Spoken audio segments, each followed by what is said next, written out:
Overwatch 2 is finally here, and seeing as though it's free to play, everybody and their mom is getting on. There's a lot going on in this game, and some of it can be a bit much if you're new to the series.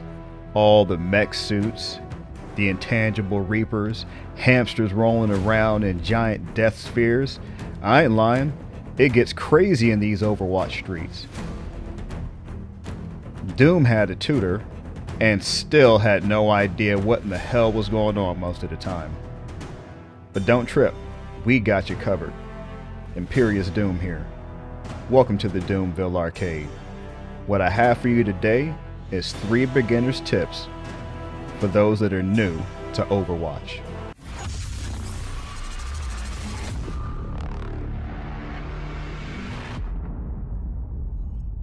Overwatch 2 is a hero shooter, which is in a roundabout way of saying that most characters do a whole lot more than just shoot. Some skate, some hop around, others are using axes, chains with hooks.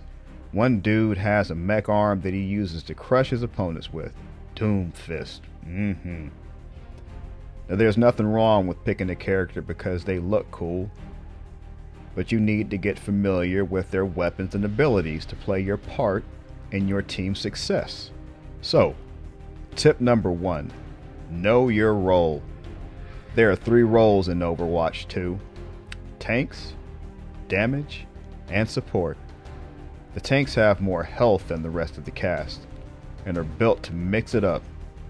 Some of them even heal themselves or have shields.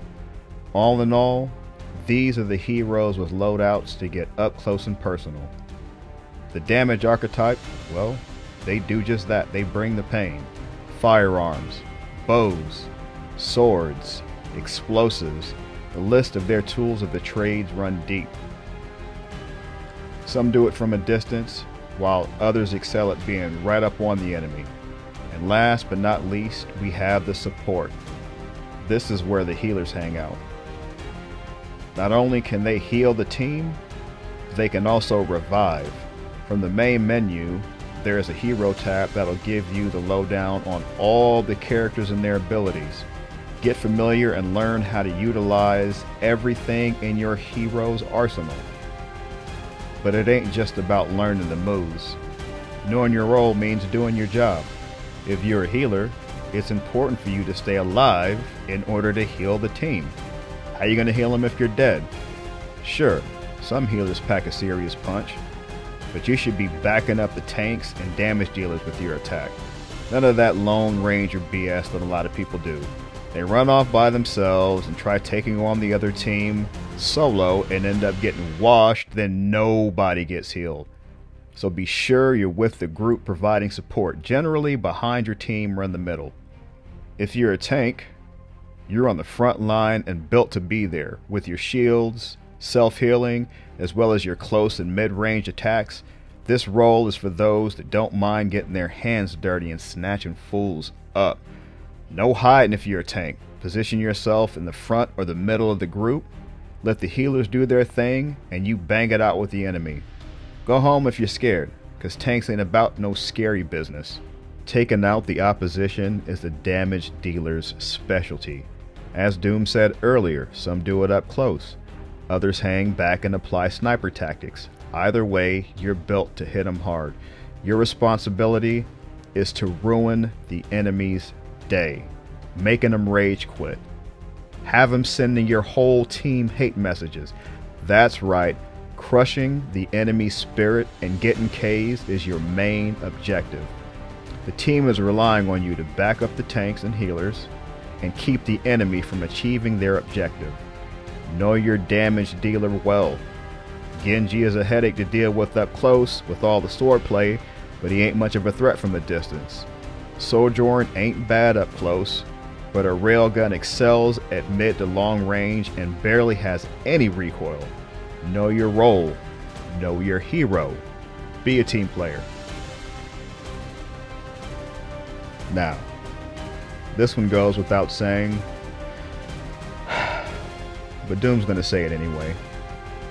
Tip number 2, play the objective. We're all gaming to have fun. And in a competitive game like Overwatch 2, you are gonna take some L's, no doubt about it. But let's be real, none of us like losing.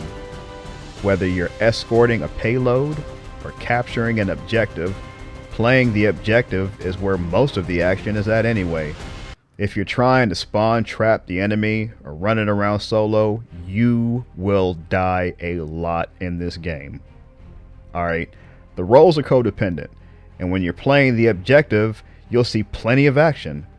What good does a high kill streak do if you end up losing the match anyway?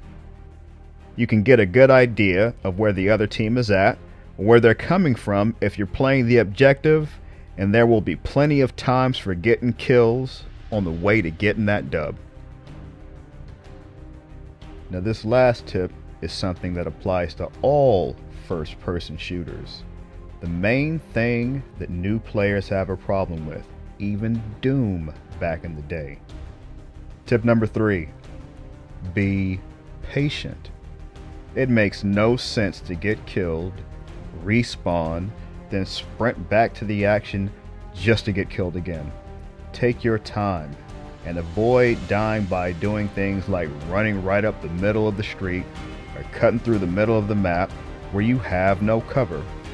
Be patient and avoid taking the same path as the teammate that just got sniped right before your eyes. Avoid charging into areas where your entire team was just wiped out. If you're losing a battle, bail out, take cover, stay alive. Don't force a fight with somebody that you're already losing.